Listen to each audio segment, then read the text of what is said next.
Assalamualaikum warahmatullahi wabarakatuh. Shalom, Om Swastiastu, Namo Buddhaya, Salam Kebajikan. Halo teman-teman semua, perkenalkan nama saya Yesi Febianti Manalu dengan NIM A25122024, Program Studi Pendidikan Kimia, Fakultas Keguruan dan Ilmu Pendidikan kelas C. Nah, di sini teman-teman, saya mau mengajak teman-teman semua untuk belajar bersama dengan saya terkait dengan materi bentuk molekul menurut teori VSEPR atau Valence Shell Electron Pair Repulsion dan menurut teori domain. Nah, langsung saja kita simak berikut ini.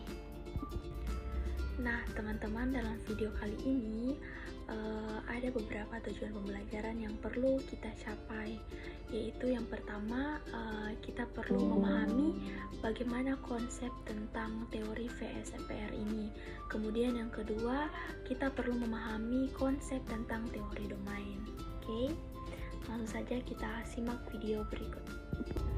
Nah, teman-teman, seperti yang kita ketahui bahwa teori VSEPR ini dan juga teori domain itu merupakan teori dalam kita menentukan bentuk molekul. Nah, teman-teman perlu mengetahui bahwa molekul ini merupakan gabungan dari dua atom atau lebih yang tersusun oleh adanya gaya kimia. Nah, molekul-molekul tersebut itu akan membentuk suatu ruang-ruang atom yang dikenal dengan geometri atom. Nah, geometri atom ini akan dipengaruhi oleh pasangan elektron bebas, pasangan elektron terikat, dan juga domain elektronnya. Oke, teman-teman, selanjutnya kita akan mempelajari tentang teori VSEPR atau Valence Shell Electron Pair Repulsion.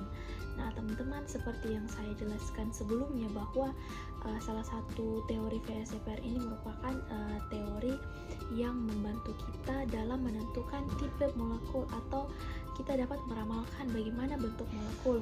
Misalkan dalam gambar molekul H2O.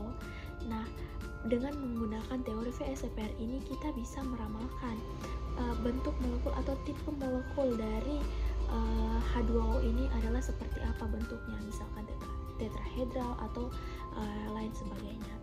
Nah, untuk itu kita perlu mengetahui bagaimana sih teori VSEPR ini.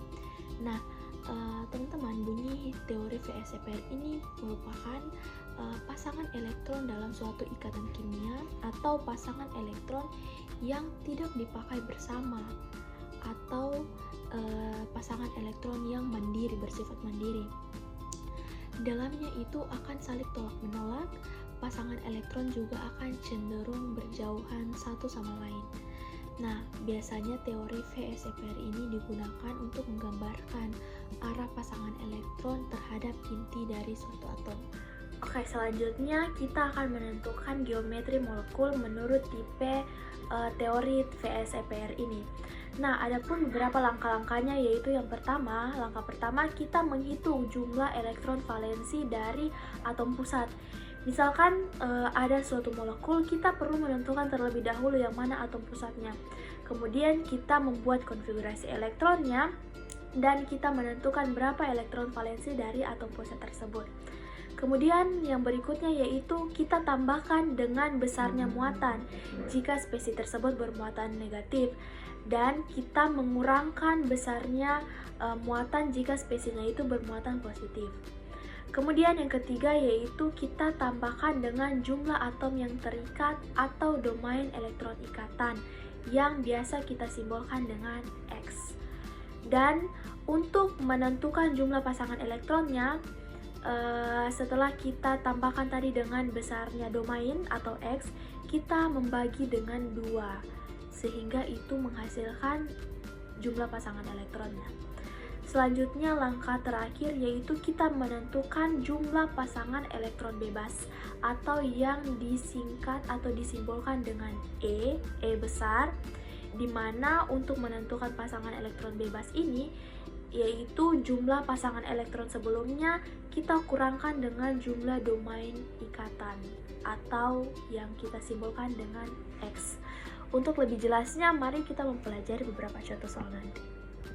Nah, selanjutnya teman-teman, untuk lebih memudahkan kita bagaimana menentukan bentuk molekulnya, jika nanti kita mendapatkan rumus misalkan AX2 berarti bentuk molekul atau gambar molekulnya itu berupa linear. Beberapa bentuk lainnya atau rumus lainnya misalkan AX3 berarti bentuk molekulnya trigonal planar. Ada juga bentuk V sampai kepada planar bentuk V, yaitu rumusnya AX2E2. Nah, ini juga ada beberapa bentuk molekul lainnya. Teman-teman bisa melihatnya pada PPT saya berikut. Sampai pada bentuk segi 4 planar dengan rumus AX4E2. Teman-teman, selanjutnya kita perhatikan contoh soal berikut. Ramalkan bentuk molekul dari CH4. Nah, kita tentukan dahulu yang mana atom pusatnya. Kalau dari sini tentu saja atom pusatnya yaitu atom C. Oleh karena itu, kita pertama-tama membuat konfigurasi elektronnya. Untuk atom C dengan nomor atom 6, konfigurasinya yaitu 1s2, 2s2, 2p2, sehingga elektron valensi yang dihasilkan yaitu sebesar 4. Nah, jadi untuk A, elektron valensi atom pusat yaitu sebesar 4. Kemudian, karena CH4 tidak memiliki muatan, spesi muatan baik positif maupun negatif, jadi kita tidak perlu menambah atau menguranginya. Nah, lanjut untuk langkah ketiga, yaitu menentukan domain atau X. Nah, kita gambarkan bagaimana strukturnya dari CH4 ini, di mana atom C mengikat 4 atom H lainnya. Sehingga di sini kita bisa tentukan bahwa X-nya atau domain terikatnya yaitu 4. Lalu kita jumlahkan. A atau elektron valensi atau pusat dengan X tadi domainnya. Sehingga 4 ditambah 4 dia menghasilkan 8. Sampai di situ kita lanjut untuk menentukan jumlah pasangan elektronnya dengan membagi dengan 2, sehingga 8 tadi kita bagi dengan 2 menghasilkan 4. Itulah jumlah pasangan elektronnya. Lanjut untuk langkah terakhir, yaitu menentukan jumlah pasangan elektron bebasnya atau disingkat dengan E. Nah, bagaimana cara menentukannya? Yaitu jumlah pasangan elektron dari yang kita dapat sebelumnya yaitu 4, kita kurangkan dengan jumlah atom terikat atau domainnya, domain ikatan tadi yang disimbolkan dengan X. Sehingga jumlah pasangan elektron tadi 4, kita kurangkan dengan domain elektronnya atau X sebesar 4. 4 dikurang 4 menghasilkan 0. Jadi dapat kita tulis di sini yaitu bentuk molekulnya dari CH4 itu, di mana A-nya tadi atom pusat yaitu AX4. Nah, kalau kita melihat rumusnya AX4 berarti bentuk atau gambar molekulnya yaitu tetrahedra. Nah, selanjutnya kita masuk pada teori domain. Nah, teori domain ini sebenarnya merupakan penyempurnaan dari teori VS-EPR sebelumnya. Nah, teori domain ini merupakan salah satu cara bagaimana kita meramalkan bentuk atau geometri molekul berdasarkan tolak-menolak elektron pada kulit luar atom, khususnya dia yang mempunyai ikatan kovalen koordinat. Nah, ada beberapa hal penting yang perlu diperhatikan untuk menentukan jumlah domain elektron pada teori domain ini, yaitu yang pertama, setiap elektron ikatan, baik itu ikatan tunggal, ikatan rangkap 2 ataupun rangkap 3, itu dia hanya mempunyai satu domain. Dan yang kedua, setiap pasangan elektron bebas itu dia mempunyai satu domain juga. Oke? Nah, ini ada beberapa cara kita menentukan geometri molekul berdasarkan teori domain ini. Misalkan pada senyawa H2O. Nah, tentu kita harus merumuskan bagaimana rumus Lewis dari molekul H2O tersebut. Nah, di sini teman-teman bisa lihat bagaimana rumus Lewisnya. Nah, dari rumus Lewis ini kita bisa melihat bagaimana domain elektronnya. Nah, untuk ikatan dia berjumlah 2. Domain ikatannya ada 2 karena dia di situ atom pusat O dia mengikat 2 atom H. Jadi domain ikatannya ada 2. Kemudian untuk domain elektron bebasnya kita bisa melihat bahwa ada 2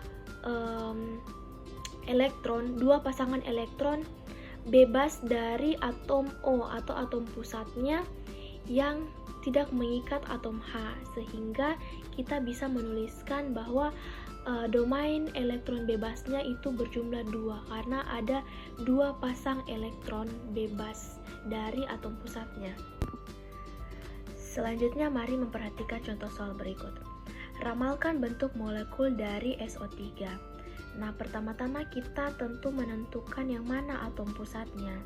Nah, dari molekul ini tentu saja bisa kita lihat bahwa atom S merupakan atom pusat karena dia mengikat 3 atom O. Nah, kita buatkan konfigurasi elektron untuk atom pusatnya, yaitu untuk nomor atom 16 dari S, konfigurasinya yaitu 1s2, 2s2, 2p6, 3s2, dan 3p4. Nah, sehingga kita bisa mendapatkan elektron valensi atau kita simbolkan dengan A untuk atom pusatnya yaitu sebesar 6. Kemudian karena ini tidak bermuatan positif maupun negatif, jadi kita tidak perlu menambah atau menguranginya dengan muatannya. Langsung next ke langkah selanjutnya yaitu menentukan domain elektron atau X-nya. Nah, di sini kita melihat bahwa SO3 atom S dia mengikat 3 atom O, sehingga bisa kita lihat bahwa dia mengikat 3 atom O tersebut, maka domainnya tersebut yaitu 3. Nah, jumlah elektron yang digunakan atom pusat kita kali dengan 2. Nah, kita kali dengan 2 untuk domainnya, sehingga 3 dikali 2 menghasilkan 6.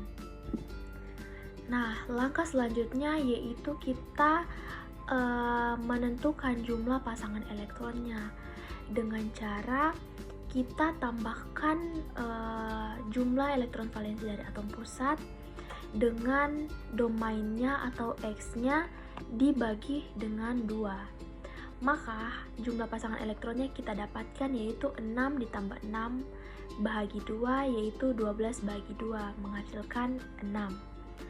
Oke, untuk langkah berikutnya kita menentukan jumlah pasangan elektron bebasnya atau E besar.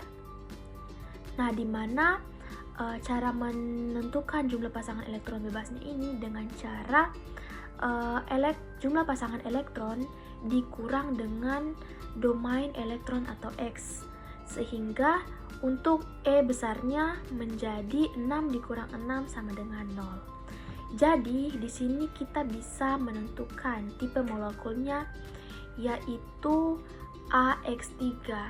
Jika kita melihat pada tabel sebelumnya, untuk tipe molekul AX3 yaitu gambar atau bentuk molekulnya berbentuk trigonal planar. Baik teman-teman, mungkin demikian materi yang bisa saya bagikan dengan teman-teman semua. Kiranya apa yang telah dijelaskan tentang teori VS-EPR dan juga teori domain ini bisa membantu teman-teman semua dalam mempelajari bagaimana tipe molekul dan juga bentuk molekul yang ada. Semoga materi ini bermanfaat bagi teman-teman semua. Saya mengucapkan banyak terima kasih dan sampai jumpa pada video pembelajaran selanjutnya. Bye-bye.